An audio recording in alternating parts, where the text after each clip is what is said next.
tentar entender os achados tomográficos que muitas vezes a gente encontra nos nossos pacientes com a relação clínica que tem. Então, muitas vezes os laudos vêm para a gente e a gente tem um critério de tipo assim, ó, vem um laudo técnico para a gente em relação à tomografia, mas o que é interessante para a gente como clínico ou como cirurgião é procurar entender o que aquele laudo técnico ele está trazendo para a gente. Como cirurgião, o importante para a gente são as landmarks. Eu quero saber o que é importante para mim no paciente. Então, sempre quando é massa, que a gente vê que é um volume aumentado de tamanho, eu sempre pergunto para o Ricardo, eu quero só saber uma coisa, tem vaso ou não tem vaso? Porque essa é a grande diferença que tem para mim no exame. E daí a gente acaba evoluindo para ressonância. Porque como a gente faz muito cirurgia com anestesia local e sedação, se tem vaso eu afogo o paciente com sangue, daí é um caos. Então por isso que a gente faz muito, essa é a principal pergunta, né?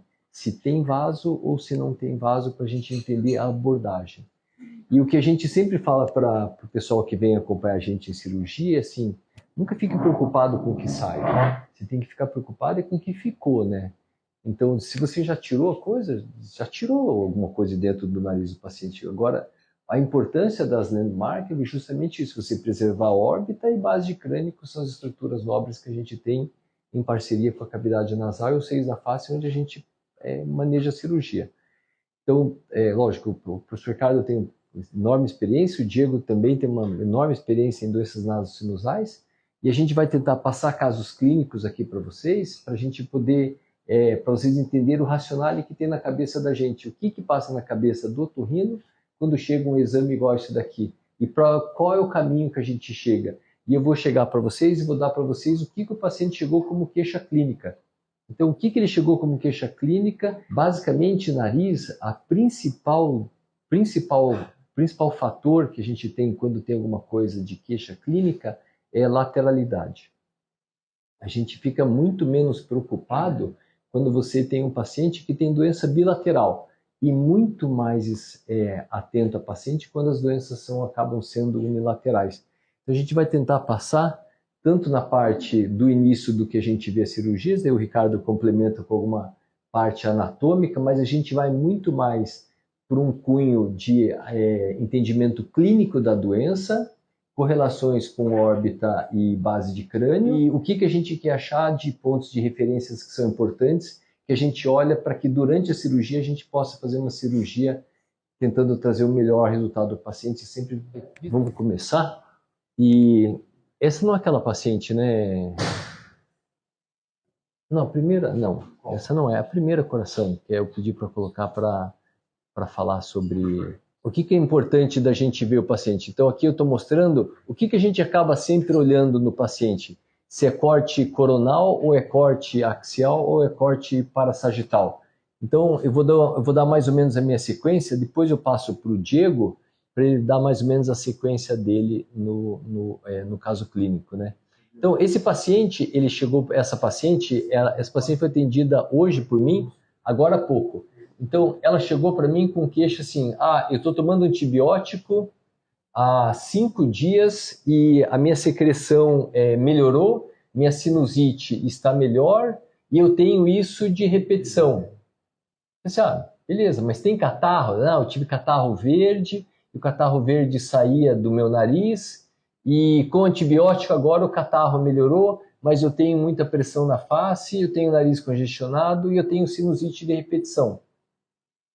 E hoje, como é que você está? Hoje eu estou com sinusite. Então, beleza. Essa grande facilidade, essa parceria que a gente tem com o CEDAV, é isso, né? Então, falei assim, desce lá, faz a tomografia e volta aqui. 18h22 foi o paciente que veio falar comigo. Então, o que ela apresentava na tomografia? Então, primeiramente, o que eu olhei? Os seios da face, eles são pretos, que preto é cheio de ar, né? Então, esse é um corte coronal, esse é um corte parasagital, um corte axial. Então, a gente sempre começa olhando a pirâmide nasal. Uma coisa que é interessante é você entender que existe paciente que é caucasiano, que tem um nariz estreito, e tem um paciente que é igual a mim, que é afrodescendente, que tem um nariz que é grande por dentro. Os pacientes que são afrodescendentes, desvios pequenos, acabam sendo muito pouco sintomáticos. Pacientes caucasianos que têm a casa menor, desvios menores, acabam sendo mais sintomáticos. Mas no caso dessa paciente, então a gente começa a olhar aqui a pirâmide do nariz, essa é a narina direita, a narina esquerda, a gente sempre está olhando para o doente, né? A gente vai fatiando e vai em direção ao doente, os incisivos centrais, e aqui a gente já observa, aqui é o osso próprio do nariz, aqui é a região da glabela, e aqui é o osso do nariz que eu já vejo que o paciente já tem um desvio de septo.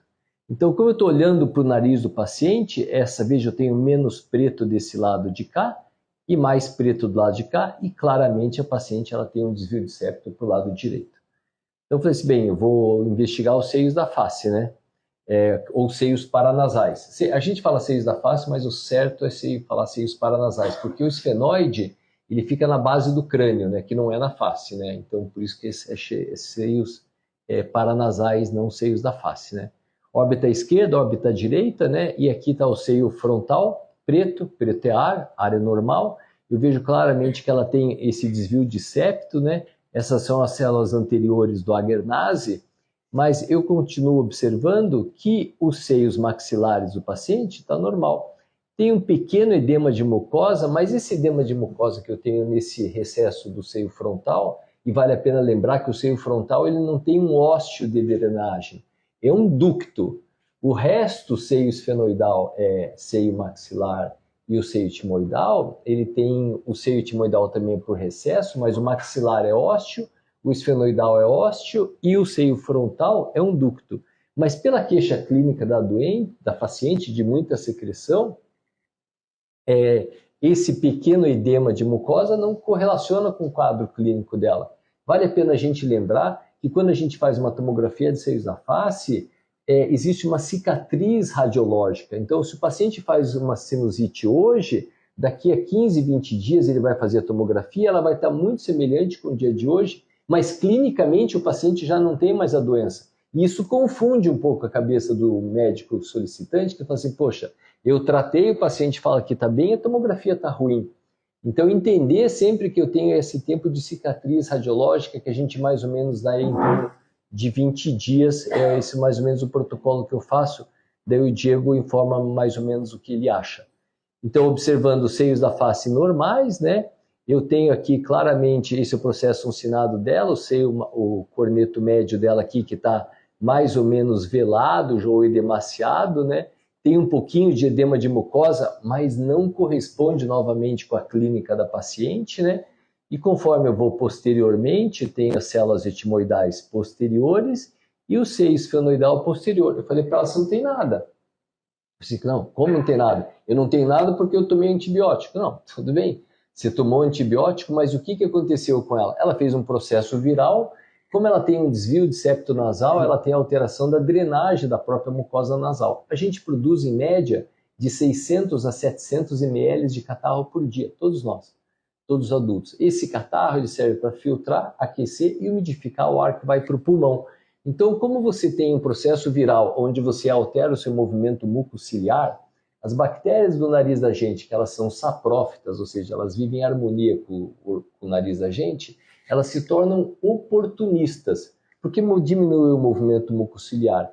E daí elas começam a colonizar esse catarro que tem dentro da cavidade nasal, que na narina do lado direito da paciente acaba sendo mais represado por causa do desvio de septo que ela tem anterior.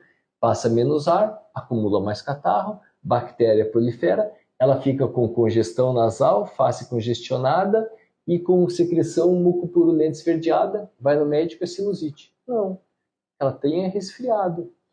A sinusite ela é classificada em 98% das infecções de via aérea superior, elas evoluem de maneira viral. Somente em 2% elas evoluem para a rinocinusite bacteriana. E são 3 sinais clínicos maiores. Quando o paciente tem uma queixa de lateralidade muito clara com secreção mucopurulenta, quando os estados virais, ou seja, esse catarro esverdeado, amarelado, ele fica mais de 12 dias bilateral, ou quando o paciente tem o que a gente chama de dupla piora. O paciente ele faz uma síndrome viral, nariz congestionado, trancado, coriza, ele dá uma melhorada e volta a piorar novamente. Então, são 3 situações clínicas muito claras que o paciente acaba evoluindo de um processo de rinocinusite aguda viral para bacteriana. Mas isso acontece só em 2% dos casos. Por isso que a grande maioria desses pacientes, o uso do antibiótico, ele faz daí uma alteração dos enterócitos. É importante entender que a absorção de micronutrientes ele vem através de enterócitos super específicos, que ficam no nosso trato gastrointestinal.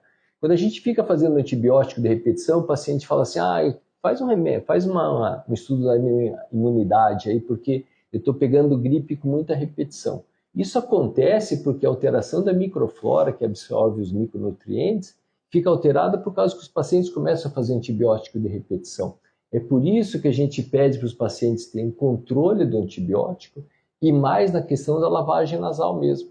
A lavagem nasal usa aqueles squeezes que tem no mercado, ele já vem com diluente que normalmente é sal e bicarbonato que é enzimático. Existem alguns trabalhos, não sei se o Diego faz, para uso de xilitol. Xilitol é um antibacteriano, que é um adoçante, que é no chiclete, até tem goma de mascar com xilitol para diminuir a cárie, para a gente fazer lavagem nasal nesses pacientes.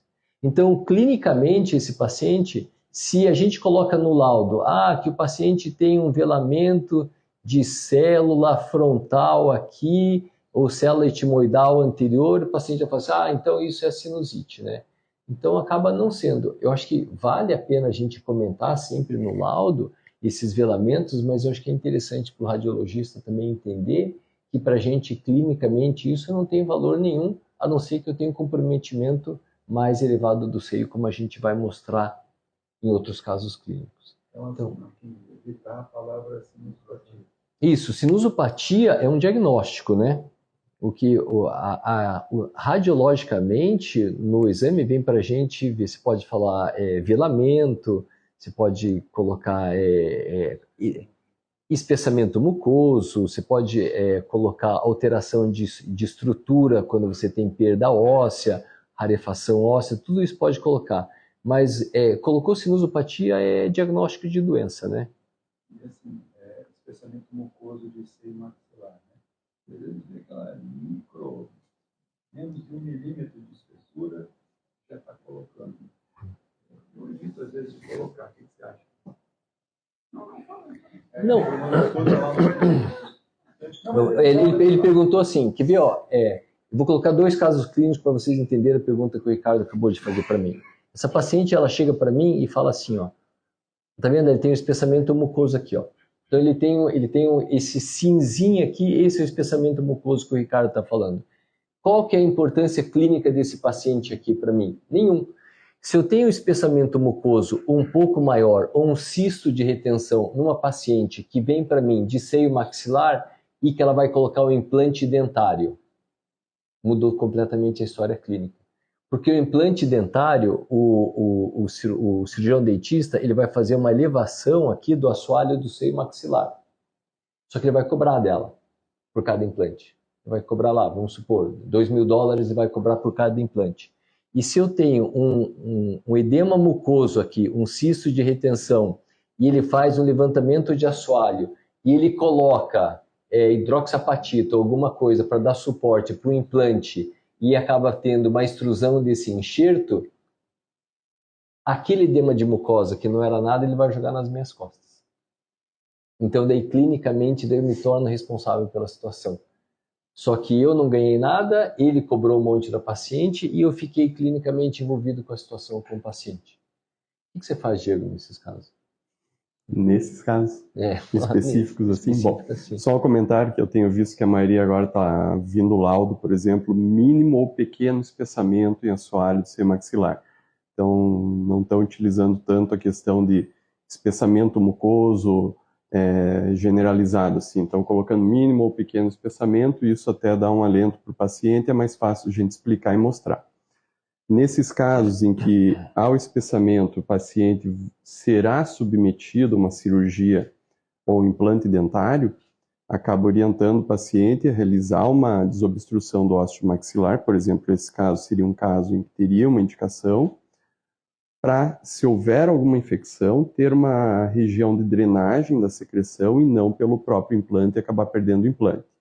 Se o paciente chega já com o implante realizado e houve uma complicação, converso com o cirurgião dentista, sempre tento manter essa linha de conversa, tento tratar clinicamente inicialmente, esfriar o processo, e daí, se houver necessidade, drenagem centro cirúrgico.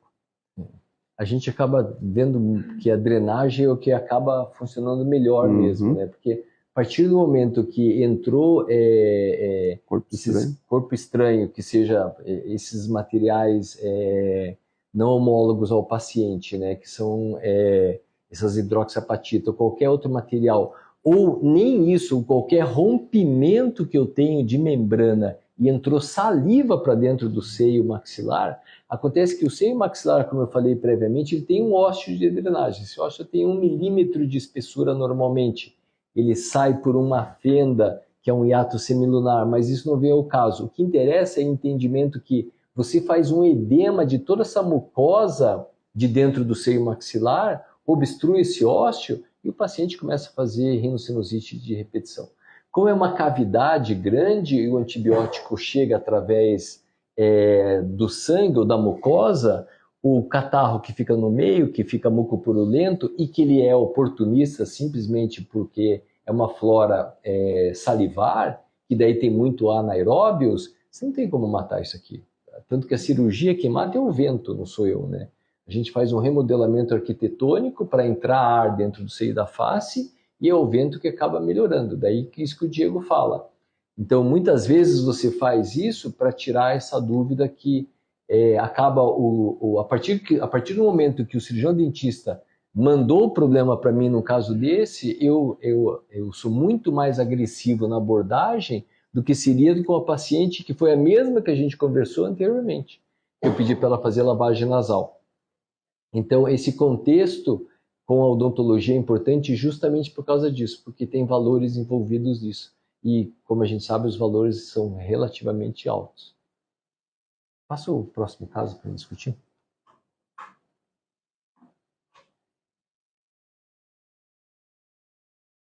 Então, esse aqui é um paciente que ele foi feito então, a cirurgia, então, que vem bem em direção do que a gente falou.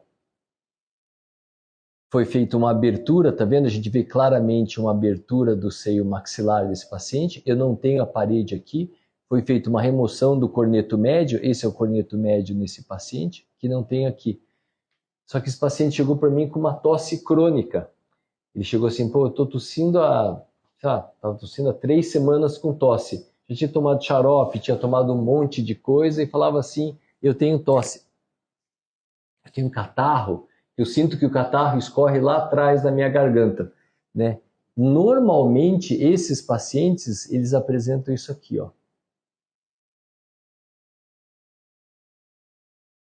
Isso é uma sinusite de 6 esfenoidal, Tem como melhorar um pouquinho a coloração aqui, Diego? Tá vendo aqui, Por que a gente fala que isso aqui é um processo mais agudo, Tá vendo, Se vocês observarem, faz umas bolinhas, Tá vendo? Então, isso aqui é um quadro de uma rinocinusite esfenoidal, onde o paciente tem esse gotejamento posterior.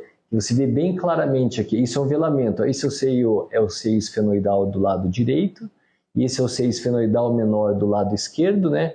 Sempre lembrando que o seio esfenoidal, a gente tem o direito e o esquerdo, não tem outro. Mesmo que você fale assim, não, mas aqui tem uma outra célula aqui em cima. Isso é uma célula de Onodi. Porque o seio esfenoidal ele é dividido por uma célula, por uma lamela óssea, que ela sempre vai na questão vertical. Tudo que você tiver horizontal, daí pertence ao etimoide superiormente. Então isso aqui é uma célula de Onodi, onde ela tem uma aproximação maior, então, com a artéria carótida interna, o nervo óptico que fica aqui, a asa menor do esfenoide, aqui em cima, então, a gente vai ter o quiasma óptico, né? Aqui a gente vê o canal do vidiano e aqui a gente vê o V2. É interessante que esses pacientes, às vezes, eles têm queixas nasosinusais de seio esfenoidal e tem dor na região maxilar, do mesmo lado onde ele tem a doença do seio esfenoidal, porque ele pode ter uma rarefação óssea do osso que envolve o canal do nervo do V2, que é o segundo ramo do trigêmeo, que o trigêmeo é um nervo misto, né? Ele é motor e sensitivo. No caso aqui é a parte sensitiva do nervo, e daí o paciente pode chegar tanto com dor de nuca, nesses pacientes eles podem ter nucalgia, como pode ter dor na região maxilar, e que você pega daí uma tomografia anteriormente e fala assim, não, você não tem nada no seio maxilar, mas a dor vem irradiada por causa do seio esfenoidal, onde ele faz o gotejamento posterior, e isso que causa tosse crônica nesses pacientes. Só uma questão, esse paciente já foi operado, né? Muitas vezes a técnica cirúrgica, a agressividade do cirurgião pode influenciar para isso, porque você vai gerar sequela lá dentro, vai gerar cicatriz, e a área da região esfenotimoidal, uma área onde se você gerar muito edema, pode gerar uma sequela de obstrução do ósseo, e o paciente entrou na cirurgia sem ter uma sinusite esfenoidal, no pós-operatório acaba tendo. Boa. Próximo. Tá? Então, beleza. Ó, esse paciente então chegou para a gente com queixa de dor, pressão na face, secreção mucopurulenta, episódios de sangramento no nariz, perda de olfato que ele tinha. E o curioso, né, Diego, de olhar esse paciente é isso aqui. Então, a gente olha, esse é o olho direito, né, olho esquerdo, a gente consegue ver que a lâmina papirácea ela está íntegra aqui, né, Diego? Vai me corrigindo aí. Ele tem um desvio de septo, é importante que a gente consegue ver aqui. Isso aqui realmente, isso é um velamento, né? Isso é um velamento de seio, né? Bem claro, né? E a gente vê que... Nariz extremamente estreito, nunca respirou pelo nariz, palato alto. Isso, ó, que o paciente já tem uma deformidade, justamente por causa desse desvio de septo que o paciente apresenta. Ele provavelmente, ele sempre foi um respirador bucal. Você vê que tem um palato ogival, né? Então isso que faz com que os dentes acabam se apinhando em cima do outro, em virtude de que a cavidade, o palato deve ser reto, e se ele acaba ficando ogival, então os dentes acabam se aproximando, e isso que faz com que os pacientes, a partir de, acho que é 4, 5 anos de idade, já começam com aquele splint palatal, já para abrir o palato do paciente, para ganhar a estrutura tanto de face, para não ficar com aquela face alongada, né, quanto com a deformidade dentária, que daí não tem espaço para entrar os dentes, né. Quer comentar a tomografia, Diego? Bom, esse é aquele paciente que a tomografia é extremamente importante, você já faz basicamente o diagnóstico no consultório. Inicialmente eu também faço a mesma sequência do Marco, de começar a avaliar o paciente pelo corte coronal, identificar o que é o lado direito, o que é o lado esquerdo, e a gente vê que aonde o Marco falou que deveria estar preto, né, a presença de ar, a gente está vendo que tem uma massa aqui cinza. Essa massa, a gente olhando dessa forma, a gente não consegue diferenciar se isso é sangue, se isso é catarro ou se isso é carne, digamos assim, mucosa lá dentro, né?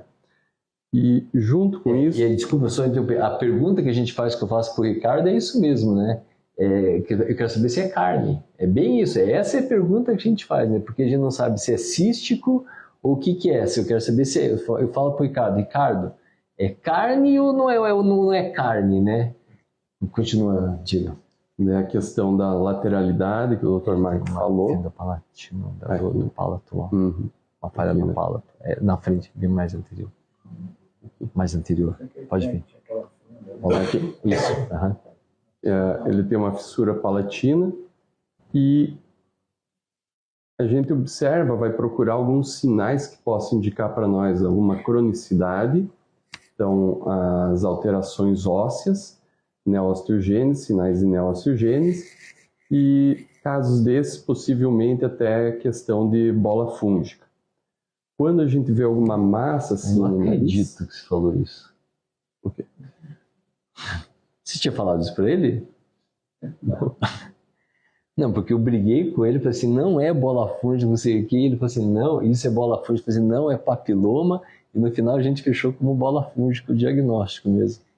O que me chamou mais atenção para falar em bola fúngica foi até essa imagem aqui. Eu errei completamente o diagnóstico desse paciente, porque eu falei assim, não, Ricardo, esse cara tem alguma coisa estranha. Esse cara é de fora, né, Ricardo?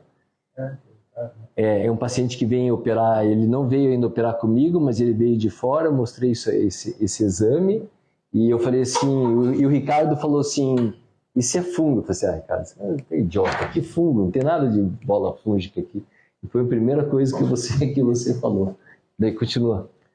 Daí, o que me fez pensar também na questão de bola fúngica, porque a doença está mais unilateral e a gente vê a preservação da mucosa do corneto do lado contralateral. Agora, toda vez que a gente vê alguma massa assim, a gente quer saber também, com a ajuda do radiologista, principalmente, isso aqui está invadindo a órbita, tem alguma deiscência com a órbita, ou isso aqui está vindo do crânio, está penetrando lá, fez alguma lesão que tem correlação com o crânio ou não. E para a cirurgia, o que a gente vai necessitar aqui é ter as estruturas íntegras, que vão ser os nossos limites, os nossos parâmetros, como o Marco falou, órbita e base de crânio. Então, tendo essas estruturas bem estabelecidas e sabendo que não há uma solução de continuidade entre a cavidade nasal e a órbita ou a base de crânio, a gente segue a cirurgia tranquilo, desde que não tenha também sangue. E sempre quando a gente tem esse tipo de lesão, que a gente não tem um diagnóstico bem firmado, a gente sempre pede ressonância, né? Porque são lesões que isso que é a dúvida que a gente tem, né? Se isso aqui é catarro, se não é catarro, né? Eu até pensei muito em papiloma por causa dessa aumento da questão óssea, mas daí o Ricardo, ele consegue ficar medindo a densidade do osso, e daí ele foi me mostrando por que ele achava mesmo que era bola fúngica. Você tem a ressonância dele aí, Diego? Mas basicamente essa foi... Eu preciso... Ah, desculpa.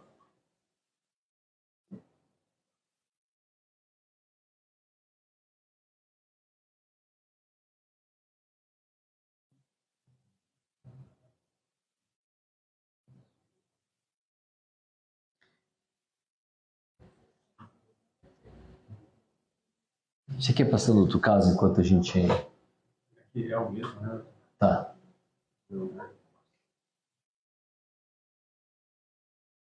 Ele mandou a ressonância, né? Ele não fez a ressonância aqui. Não, você não tem ressonância aqui. Você tem? Fora. Precisamente fora. É. Assim, né? Até para vocês, né? Para o torrino, né? É importante lembrar, assim, que as tomografias que são feitas aqui no Conibim, né? Que são essa máquina dental, a gente não tem como medir densidade. Né? Isso a gente só pode medir densidade nas tomografias espirais orbitais que a gente tem normal, né? Não tem como medir densidade. Ali é uma máquina que basicamente ela mostra osso e ar e o que está passando entre eles, né? Então, vamos dizer, se eu tenho uma densidade de músculo, de gordura, vai ser tudo igual, vai ser tudo mais branco, como você diz, né? Vamos dizer, substituindo o ar naquela região, né? Por outro lado, ela é muito, muito boa porque ela vai com um corte de 0,04 milímetros. Então, a gente tem uma definição óssea muito grande, assim, muito boa, né? E em relação à vascularização, né, só tem dois jeitos. Ou injetar contraste na tomografia, né, ou fazer ressonância, né? Então, isso quando você pergunta se é carne ou não, principalmente do Conibim, sem chance da gente responder essa pergunta, né? Tá? E a dificuldade que a gente tem é aquilo que o Diego falou, né? Se invade nessas massas, se tem base de crânio envolvida ou se não tem base de crânio envolvida, né? Porque daí se faz uma fístula aqui, é um problema, né? Porque normalmente essas fístulas transoperatórias que a gente tem, de cavidade nasal, lógico, a fístula vem com a pressão positiva que tem do líquor, ela acaba pingando dentro do nariz, né? Mas o problema é se você acaba rompendo algum vaso ou por algum motivo que a gente até desconhece, o paciente ele pode fazer um pseudotumor, fazer um edema cerebral mesmo, por causa de uma fístula licórica pequena que você faz numa cirurgia. Isso a gente às vezes vê em cirurgia de hipófise, que você fala assim, não, está tudo normal, e o paciente faz uma hipertensão intracraniana ou faz uma hemorragia intracraniana de um vaso que você nem viu. Não, não é meu, mas é meu.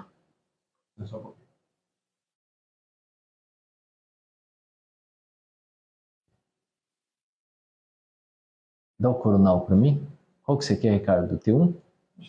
Acho que é esse daí, né? Essa daí. Tem que Essa aqui? arrastar para dentro.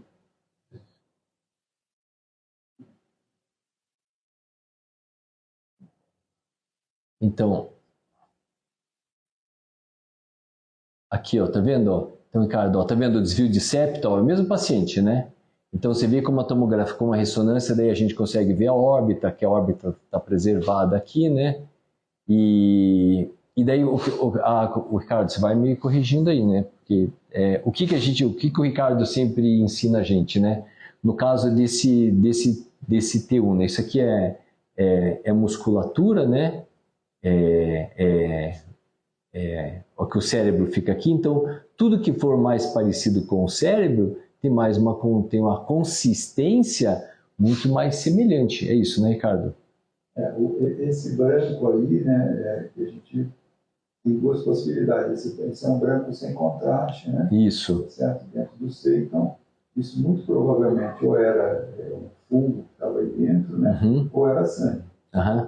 Certo? Não tem como a gente separar muito. Sem contraste, né? Sem contraste. Exatamente. Sem contraste. Ele é importante exatamente para isso. Porque se você injetar, você não vai saber mais o que é contraste e o que não é. Porque o contraste vai ser branco misturado ali dentro. Né? Em tudo, né? Então daí a gente pode ver aqui, porque isso aqui é gordura, né, Ricardo? Isso aí tudo é gordura. Então isso é gordura que tem, né? Veja que eu não tenho contraste ainda, porque a mucosa não tem captação nenhuma aqui, né? E a gente pode ver aqui o seio frontal aqui do paciente, né? Novamente, a gente observa aqui, veja que tem uma certa semelhança com o vítreo aqui, ó, com as características que tem do paciente. Mas é isso que o Ricardo falou. Como a gente não tem contraste, que é isso aqui, né, Ricardo? CT2. CT2, né?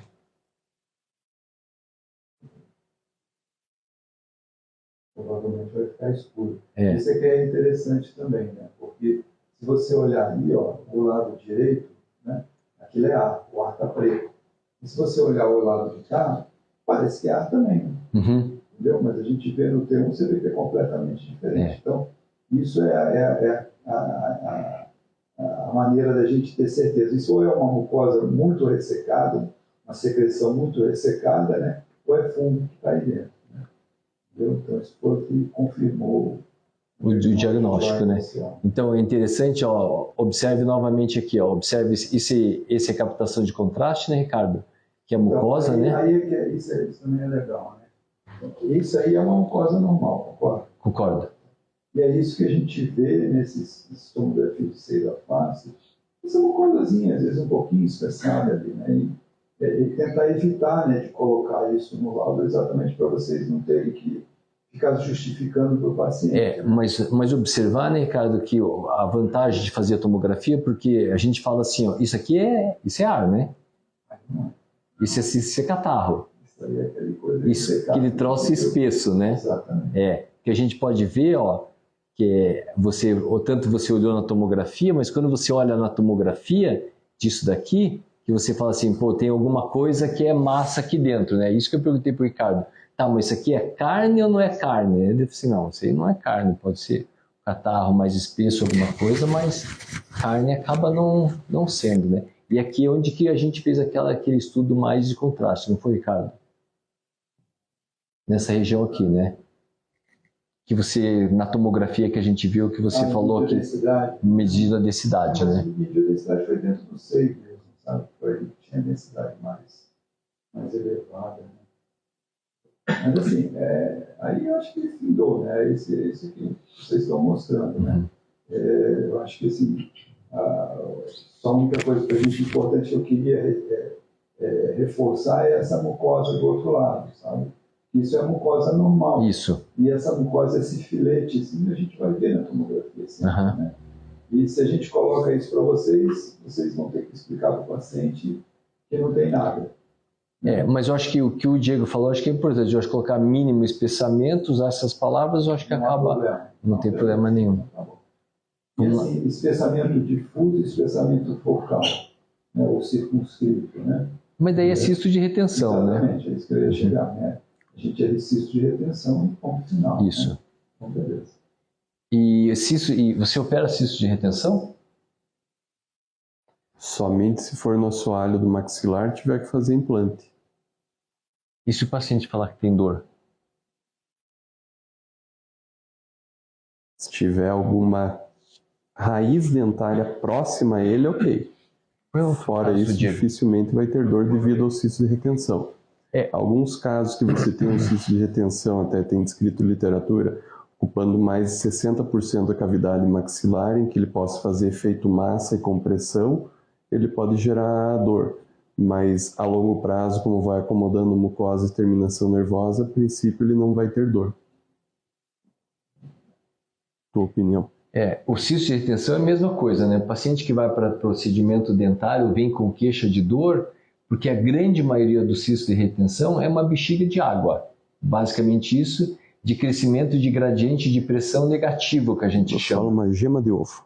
Ele não tem poder de destruição, então ele cresce dentro do seio da face, mas ele não tem poder de empurrar. É diferente de uma mucocele. Uma mucocele é um cisto que cresce com gradiente de pressão positivo. Ele vai crescendo, ele vai explodindo, ele vai destruindo as estruturas, vai ganhando espaço, vai fazendo deformidade óssea no paciente. O cisto de retenção não, ele fica pequeno, isolado dentro do seio da face.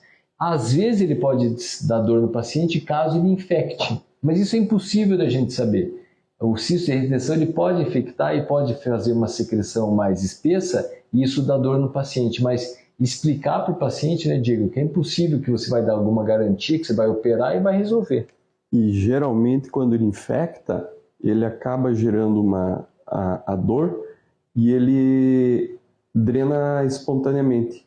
Muitas vezes o paciente tossindo, ele fala, olha, saiu uma secreção verde ou amarelo fluorescente, quente e parou a dor. E é isso que ocorre, acaba rompendo o cisto, quando ele está infectado. Então, esse aqui eu acho que é um exame praticamente que tem um paciente, tem uma... Vai me corrigindo aí, Diego, a gente vai um pouco... Esse aí era um que eu queria que vocês comentassem, assim, você abriu a drenagem do seio maxilar. Certo? Que é isso aqui, né? Esse rebordo ali, né, junto da órbita ali, é onde ficaria o trajeto, né, de mucosa que drena. Quando que às vezes a gente tem dificuldade, às vezes a gente bota lá, olha, não tem nada, esse aí, por exemplo. Tá normal. Aí vem lá e fala, não, essa mucosa aqui está doente, está atrapalhando a drenagem do seio e tal e tal. Então isso aqui era importante de vocês colocarem para a gente. Só para colocar, esse paciente, ele veio para mim com uma história de complicação dentária. Então foi um paciente que ele fez um enxerto aqui, ó, a gente consegue ver bem claramente aqui, ó, esse é o enxerto, ó, tá vendo? Então possivelmente, quando o paciente ele perde o dente, então tem, ó, tá vendo? Tudo isso aqui é enxerto, ó. Tudo é enxerto que foi colocado aqui no paciente, ó. Tudo isso aqui é enxerto.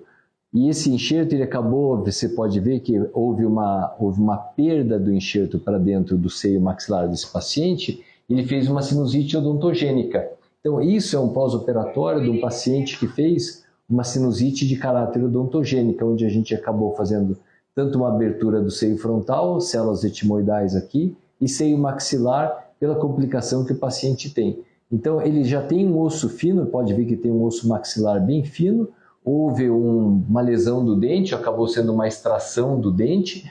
Pela extração do dente é impossível você não fazer uma lesão de assoalho de seio, porque você acaba arrancando, porque a raiz do dente ele faz o assoalho do seio maxilar, e isso fez com que o paciente tivesse tanta intrusão de saliva para dentro, porque é impossível manter totalmente isolado quando você faz a extração dentária, ou na hora que o dentista foi colocar o enxerto, que aqui está super bem colocado, houve um acidente. Então, para o paciente não acabar perdendo todo o enxerto, e essa infecção ela não melhora com antibiótico, ela melhora com o vento, novamente falando, você vê que foi feita a cirurgia, foi feita a abertura de todo o seio aqui e o enxerto acabou sendo preservado.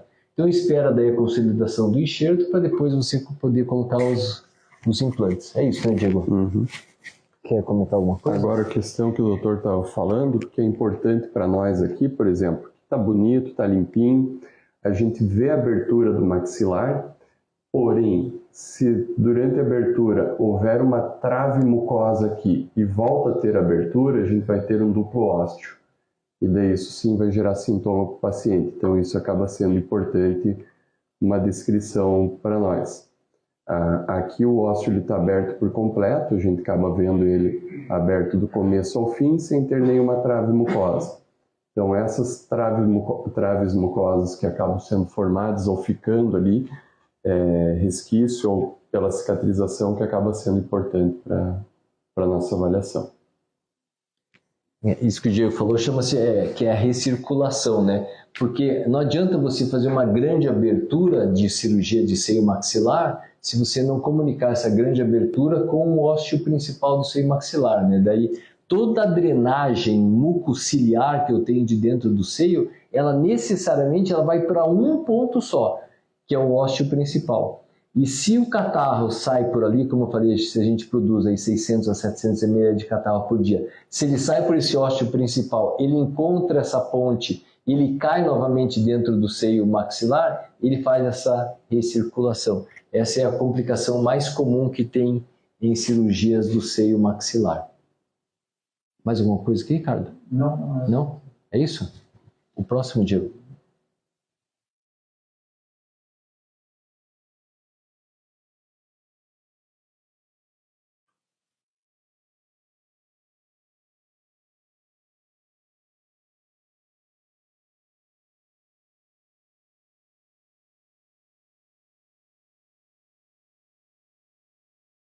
Isso coloca o coronal para a gente?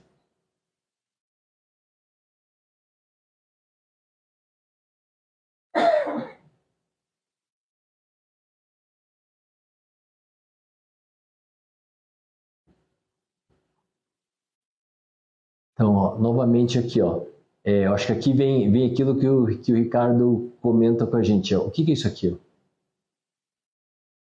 Ó? O que é, Diego? Espessamento mucoso do assoalho do maxilar. Espessamento mucoso do assoalho do seio maxilar. Queixa clínica do paciente com isso? Nenhuma. Nenhuma. Isso é um achado radiológico que tem, eu acho que tem que ser descrito mesmo, né? Mas entender que isso é um espessamento do seio maxilar. Isso acontece em qualquer síndrome viral que o paciente tenha, ele pode fazer alteração de ventilação do seio e faz esse espessamento do seio maxilar. E interessante nesse caso desse paciente, né? Só vendo mais anteriormente, você vê o que é o nariz caucasiano, né? Olha o tamanho do nariz, como é um nariz estreito, né? Isso a gente vê muito nos pacientes que vão fazer rinoplastia. Que o paciente ele vai fazer rinoplastia, ele não tem queixa nasosinusal, ele opera o nariz e começa com obstrução nasal. Por quê? Porque a casinha ficou menor, né? Porque normalmente quando você faz a rinoplastia, você faz as fraturas laterais, onde você tem um estreitamento da cavidade nasal, o desvio que não era sintomático, ele começa a se tornar sintomático. Então, esse paciente é bem característico do paciente caucasiano, que tem aquele nariz projetado, né? Um nariz que tem, às vezes, aquela giba, aquele grande, que é o nariz estreito. E esses pacientes que, basicamente, eu nem vejo desvio de septo aqui, ele provavelmente deve ter uma obstrução na narina esquerda aqui, e ele chega para mim falando que o nariz está trancado.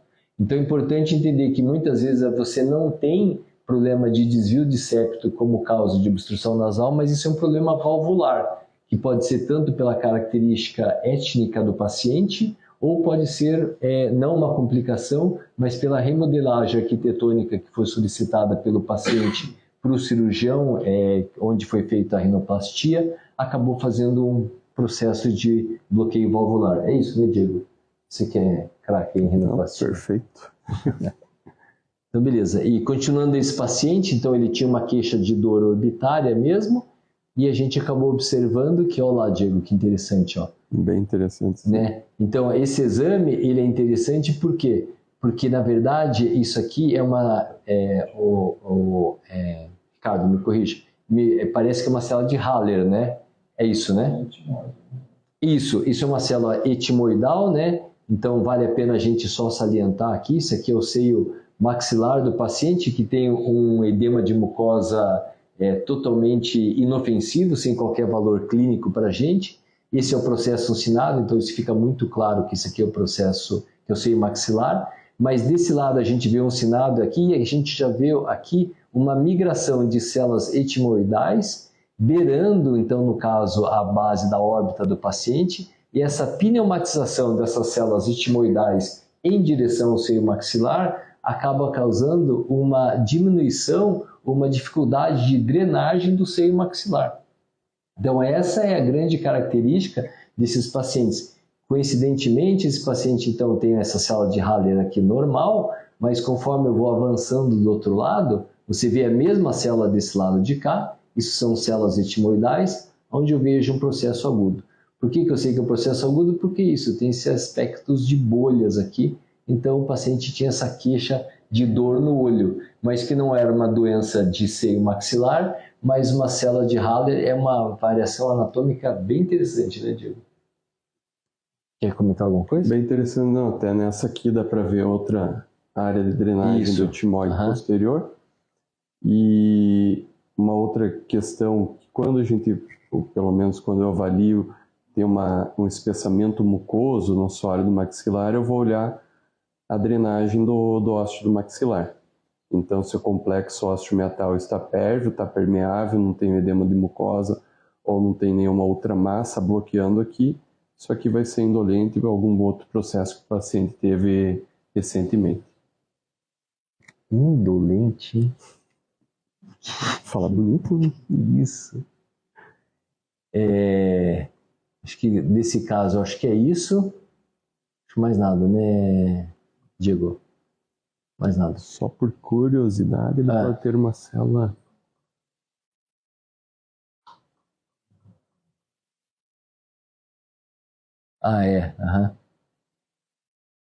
Sim, essas células supranumerárias aí do etimoide para a região frontal, né? Até onde que elas são importantes, tem umas classificações meio complicadas. Essa classificação daí, Ricardo, daí a gente tem que necessariamente pegar a classificação quando é do corte parassagital, né, Diego? Isso. Avaliar o que é para cima da bula, o que é para cima do Agernaze. Isso. Você quer comentar aqui, Diego? Deixa eu deixar aqui para ficar a artéria ali. Bom, então existem várias classificações, né, que tento fazer quanto a essas células. Pelo menos os consensos de otorrino que mais é utilizado hoje, não importa o número de células, o que importa para descrição, caso for descrever, se ela está acima do Agernaze, célula supra-Ager. Se está acima da bula, célula suprabular. E daí, no caso das células etimoide-frontais, que é mais difícil de identificá-la, acaba ficando só essa etimoide frontal. Se ela está até 50% do frontal, está mais acima, está pegando só o complexo, acaba não interessando. Só mesmo célula etimoide frontal à esquerda. O que eu acho que vale para a gente clinicamente, ou melhor, para a gente como landmark cirúrgico, né? Tem essa é a primeira célula do Agernaze, ela fica próxima a esse bico de osso aqui, ó, que a gente chama que é o frontal beak, né? Mas aqui a gente pode ver, então, claramente que são as lamelas basais, né? A primeira lamela basal é o processo unciforme, a segunda lamela basal é a inserção da bula na base do crânio, que é essa daqui. A terceira lamela é a inserção do corneto médio na base do crânio. Então aqui a gente consegue ver, não sei se dava para ver aqui, acho que é do lado de lá, dava para ver a artéria etimoidal anterior. Você acha que é esse aqui, Ricardo? Não. Você acha que ela aqui é deiscente? Aqui, né? Então você vê ela deiscente aqui, ó. E qual que é a grande importância que a gente tem da artéria etimoidal anterior para a gente cirurgicamente falando? Porque a artéria etimoidal anterior, ela tem um lado quente, que a gente chama, deixa eu voltar aqui. Então a artéria etimoidal anterior é isso daqui, né? Ela sempre vai sair entre o reto medial e o reto superior, não é isso, Diego? O reto medial e o oblíquo superior, né? Então aqui você pode ver claramente essa umbilicação que você tem aqui, ó, é a saída da artéria etimoidal anterior. Qual que é a grande importância que eu acho que tem até num laudo radiográfico para a gente, é saber se ela está junto da base do crânio ou não. Por quê? Porque se eu faço qualquer lesão na artéria etimoidal anterior, ela é ramo da artéria oftálmica, que ela é ramo da artéria carótida interna. Então, o lado quente dela é o lado que vem da órbita. E se você faz uma lesão nela nessa região, ela pode retrair para dentro da órbita e fazer um sangramento dentro da órbita daí. Isso pode causar uma proptose no paciente. Esse paciente, de imediato, o que a gente tem que fazer? A gente tem que cortar o tarso do paciente, a gente tem que fazer, cortar o tarso, um espessamento que é quase que tipo cartilaginoso, que segura a pálpebra. Por quê? Porque vai aumentar a pressão dentro do cone orbitário e esse paciente, quando ele começa a fazer alteração de visão, em 6 horas ele evolui para maurose. Então, por isso que daí a gente acaba aliviando, fazendo uma abertura da lâmina papirácea aqui para ocorrer um extravasamento da gordura para fora do cone orbitário e fazendo um corte no tarso justamente para aliviar a pressão que o nervo óptico pode estar sofrendo por causa desse sangramento que teve, de uma lesão da artéria etimoidal anterior, que retraiu para dentro do cone orbitário, ficou sangrando dentro do cone, faz um sangramento, um hematoma lá dentro, e essa pressão pode fazer uma compressão do nervo, causando a maurose até em 6 horas. É isso, né, Diego? Quer comentar alguma coisa? Não, é isso mesmo. Passa o próximo caso?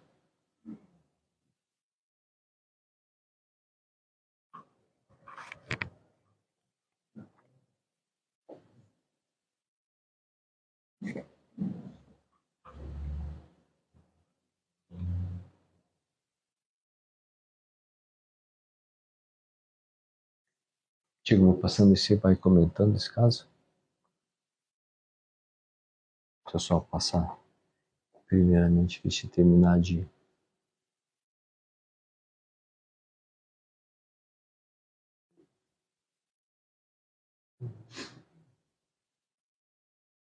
Deu? Então, beleza. Só passar de anterior para posterior aqui. Então, se é um caso de pós-operatório, Diego, tá bom? Estou passando de anterior. Você pode mexer no mouse aí e fazer daí os comentários que você achar que é pertinente. Então, um paciente que foi submetido a uma cirurgia já dos seios paranasais e o septo nasal. De anterior para posterior, avaliando inicialmente o septo, a gente vê que ele ainda está um pouco tortuoso, isso provavelmente não vai causar problema para o paciente. Houve uma perfuração, uma descontinuidade do septo nasal. Abertura dos seios maxilares com a remoção do processo ciforme, de célula de Agarnase estava presente. De algumas células etimoidais mais inferiores e uma turbinectomia parcial do corneto médio. Então aqui provavelmente ainda o remanescente do corneto médio ao próprio septo que está aqui. Remanescentes do corneto médio. E a gente vê que o ósseo do maxilar foi bastante ampliado e está pérvio bilateralmente. O paciente tem uma doença crônica, provavelmente por isso foi operado, mas mesmo assim a gente observa o que a gente estava comentando do espessamento mucoso do assoalho, do maxilar, que é mínimo, que pode ser natural dele. Não tem outras alterações do etimoide. Não houve não foi aberto esfenoide, né? Não.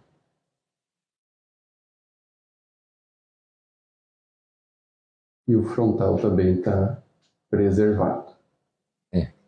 Esse paciente foi interessante porque ele chegou para mim e ele tinha bastante doença nasosinusal, bilateral, seio maxilar, bem velado, tinha concha média bolhosa, tinha um desvio de septo enorme. E eu fiz a cirurgia, você pode ver que ainda tem esses desvios de septos mais anteriores que a tomografia acaba identificando. Muitas vezes são edemas de mucosa, que às vezes a gente pensa que tem desvio, mas muitas vezes você coloca vasoconstritor e eles acabam desaparecendo. É difícil de fazer esse julgamento. Acho que a tomografia não é para dar essa posição lógico que tem que relatar que existe um desvio de septo, mas na clínica para a gente isso é uma coisa que fica assim, que o paciente não tem mais queixa. Mas o caso interessante desse paciente meu, ele chegou o paciente ele chegou com queixa de assovio no nariz, por causa depois da cirurgia que eu fiz, né? Ele falou assim, ó, pô, tô dormindo super bem, tá tudo ótimo, tá beleza, meu nariz tá ótimo, eu queria te agradecer demais, beleza? Ah, que bom, obrigado, tal. Ele falou assim, pô, mas eu tô com esse assovio no nariz, né? E eu falei assim, ah, mas quando que assovia? Então, quando eu fico assim, eu falei, pô, você não fica assim, né? Não fica assim tempo nenhum. Ele falou assim, então, cara, é assim, quando eu vou manter relação sexual com a minha esposa, eu começo a respirar desse jeito e começa a apitar, e ela começa a dar risada. E daí eu falei assim, puta, e daí, pô, tá quebrando o clima toda hora. Quando eu começo a me empolgar, isso começa a apitar, ela começa a dar risada. Eu falei assim, puta, é mais grave do que eu imaginava. Daí a gente faz uns retalhos e acaba fechando a perfuração. Então, às vezes quando a perfuração é pequena, ela é muito mais sintomática. Tem um serviço na Austrália do PJ Ormond, que é um cara muito conhecido, que ele, para perfurações pequenas onde o paciente tem apito, ele leva no centro cirúrgico e ele amplia a perfuração. Aí dá para ampliar posterior. E daí você amplia a perfuração e o paciente daí, porque o assovio tem que estar no tamanho, quanto menor o orifício, mais ele assovia, né? E é horrível isso, né? Porque você vai falar o que pro paciente? Não, isso é normal, tá tudo certo, né? Eu falo assim, não, fala para minha esposa, né? Então começa lá a me empolgar, começa a apitar o meu nariz, né? Posso só falar uma curiosidade? Pode. Uma curiosidade só dessa imagem aqui da tomografia. A gente observa que foi feita uma turbinectomia parcial aqui do corneto inferior do lado direito. E quando há isso, a gente acaba vendo essa dobra do septo, que nada mais é do que o edema mucoso tentando preencher o que foi removido. Interessante, isso mesmo. E quando a gente vai para o consultório, coloca um vasoconstritor no nariz do paciente, ou antes e depois o septo fica retinho, que é só o edema mucoso, por ser um tecido altamente vascularizado. Próximo.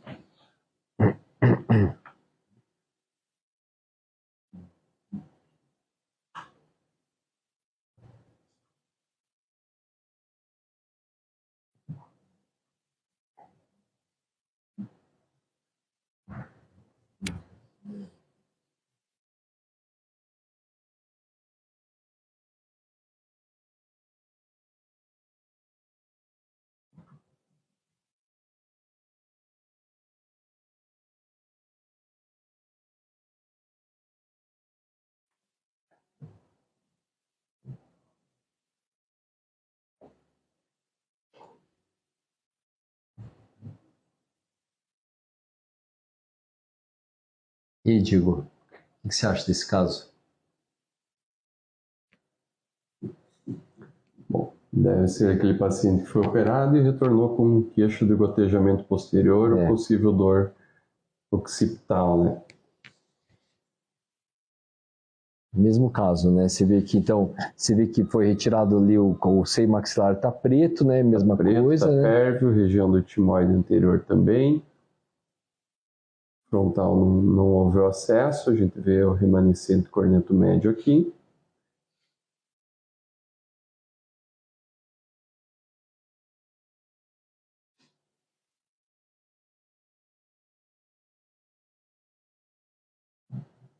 E a gente vê o etimoide posterior aqui, ou remanescente, ou então alguma cicatriz que invaginou e o seio esfenoidal completamente aberto, porém formou basicamente uma mucocele aqui, né? Oh, que interessante. Ó. Parece que capsulou lá dentro do esfenoide. E por que a gente sabe que isso aqui é uma outra variação anatômica que eu acho que vale a pena só a gente comentar em relação ao seio esfenoidal, que isso é uma doença crônica de seio esfenoidal, porque veja que tem um espessamento de seio esfenoidal. E por que a gente tem muito cuidado em manipulação do seio esfenoidal? Porque ele sempre vai em direção ou à carótida ou ao nervo óptico. Então, se caso você tiver algum movimento mais intempestivo nesse septo inter ou intraesfenoidal, você pode fazer uma laceração da carótida interna, o paciente morre em 6 minutos na sua mão, não tem nem o que fazer. Então, simplesmente por causa de uma laceração que você pode fazer nesses espessamentos ósseos. A gente viu alguns outros seios onde o espessamento era mais fino, mas isso foi o que o Diego brilhantemente falou mesmo. Ele tinha uma mucocele mesmo anteriormente, onde foi drenada mesmo, e o paciente ainda tinha um pouco de questão de gotejamento posterior, porque ele ainda estava fazendo um pouco de secreção por causa dessa mucocela. Então você vê que houve um remodelamento ósseo todo aqui do paciente com a abertura da mucocela. Então a gente pode ver o nervo óptico aqui, a asa menor do esfenoide, né? V2, o vidiano, né? Que vem as fibras parasimpáticas para dentro da cavidade nasal, que no começo da década de 70, aí os médicos faziam bastante cirurgia do vidiano para acabar com a rinite alérgica, né? Mas logo a gente percebeu que isso não muda em nada e a inervação parasimpática para dentro da cavidade nasal acaba vindo por outros caminhos também. Vamos passar o último caso, Diego? A gente já encerra?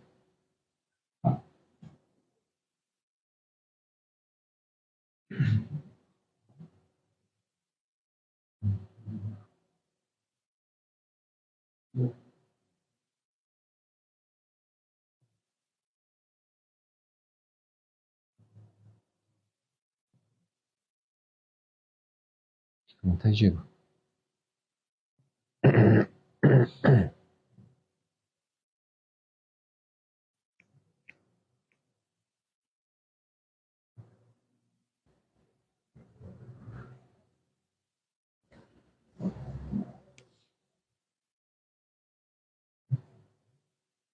Acho que agora já passa.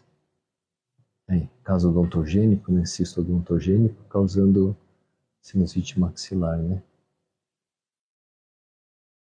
Bom, então o Marco já me contou aqui que é uma sinusite odontogênica, né? O que a gente observa, esse paciente ele tem uma doença unilateral do lado esquerdo, houve um acometimento do maxilar do lado esquerdo, que gerou um espessamento da mucosa, com isso obliterou-se o ósseo de drenagem do maxilar e foi gerando edema, aqui que está a lesão que levou, odontogênica que levou a doença maxilar, e ela foi extravasando, gerando edema, obliterando também parte do etimoide e levando o cometimento. Então, basicamente, quando comete o etimoide, vai para o frontal junto. Então, isso a gente consegue identificar facilmente a diferença de um lado para o outro. Então, esse é um dos casos, como o Marco falou, que tem uma boa indicação de tomografia por ser uma doença unilateral. De curiosidade, a gente observa um corneto médio bolhoso bem grande do lado direito. Isso é um grande fator de obstrução para o nariz. E quando tem o corneto médio bolhoso, invariavelmente a gente vai ter desvio do septo, porque precisa ter mais espaço para esse corneto médio bolhoso se alocar. E o interessante desse caso, só o Diego não sabe clinicamente, mas se vocês observarem aqui, ó, você vê que ele tem bastante osso aqui, né? Então, mas mesmo assim, olha como fica a raiz do dente, ó. Então, esse paciente, é interessante o caso dele, né? Eu acho que fica só a lembrança de como são as coisas na vida, né? Esse paciente estava aqui no posto de gasolina, aqui na frente, a gente sempre abastece aqui, o pessoal é amigo da gente, o Fernando me atende aqui, sei lá quantos anos, e esse foi um senhor que ele foi parar o carro, daí um outro motorista parou o carro na frente dele, e daí ele desceu, um senhor de idade, começaram a discutir o paciente em relação ao que estava acontecendo ali no posto. O pessoal quis apaziguar, aquelas brigas bobas que a gente cai numa bobeira de entrar às vezes na vida da gente, né? E daí o gerente do posto chegou e o posto estava meio cheio, para com isso, não sei o que. Fazer o seguinte, vou dar um pacote de pipoca para cada um de vocês dois, para vocês se acalmarem, fazer as pazes, não sei o quê. E sabe aquela pipoca que fica lá da bomba, aquela pipoca doce? Cara, deu a pipoca pro senhorzinho que estava puto já. Ele botou a pipoca na primeira mordida e fez tal. Quando ele mordou, plau! Quebrou o dente no meio. Puta, daí o cara... Não, agora espera, agora escuta. O Fernando me ligando do posto de gasolina, falou assim, Marco, é o Fernando. Fala, pô, Fernando, tô aqui no meio do consórcio, me ligando, tô com um problema aqui no posto de gasolina. O que eu tenho com isso, né, cara? Não, deixa eu te explicar o que tá acontecendo, né?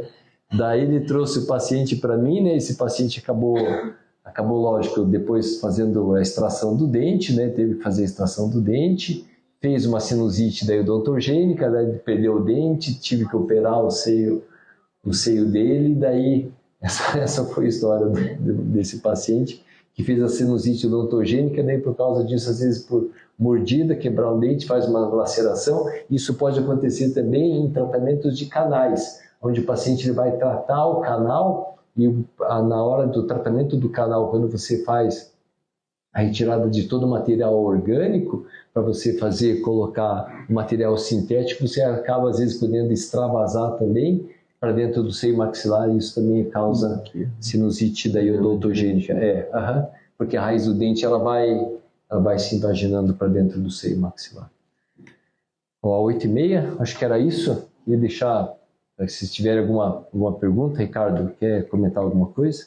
Eu acho que era isso mesmo, assim, a gente tentar falar a mesma linguagem, né, que vocês precisam, sem trazer mais problema, né? Às vezes você escreve uma coisa que você tem que ficar explicando para o paciente que aquilo não tem significado nem nada, e por outro lado, às vezes vocês também querem saber o que é importante, né?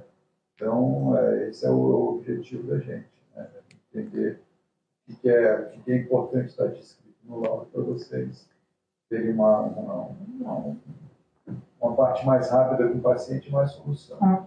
E apesar do Ricardo usar sapato preto com meia branca, né? Não. Eu vi que hoje ele veio combinando, né? Mas apesar de ele fazer isso, né? Acho que o grande cunho científico que a gente tem é isso.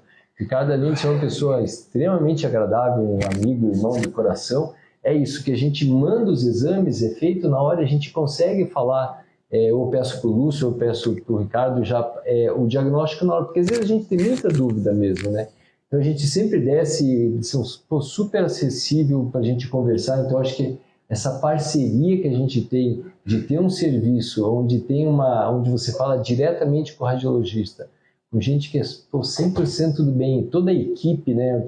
A gente começar a falar, a gente vai esquecer de alguém, mas que o Ricardo comanda, assim, nesse sentido de poder trazer o cunho científico para a gente, esclarecer essas dúvidas que a gente tem e trazer esse benefício para o doente, eu acho que é super, super, super importante. Eu falo para o Ricardo, eu devo, sei lá, pedir umas 10, 12 tomografias todo dia, né? E a praticidade que é do paciente vir no consultório e ele fala assim, eu estou com uma queixa, não sei o que, desce e faz uma tomografia da face, né? E assim, é muito, eu vou falar assim, isso eu vou até fazer um estudo, é difícil a gente fazer uma tomografia que não tem nada, muito difícil, justamente desse embasamento clínico teórico que a gente tem. Quando a gente tem alguma coisa, sempre o paciente apresenta alguma coisa, né? Então, Ricardo, eu queria, em público aqui, apesar de você não entender nada de estética, nem de roupa, mas te agradecer sinceramente por todo o carinho e profissionalismo, que você é uma pessoa espetacular, a gente muito admira e ama, e obrigado pela sua parceria de sempre e pela confiança que você tem na gente. Obrigado a vocês, Então tá bom, pessoal, agora vamos acabar de comer tudo tarde. Então, obrigado e ótima semana para todos nós.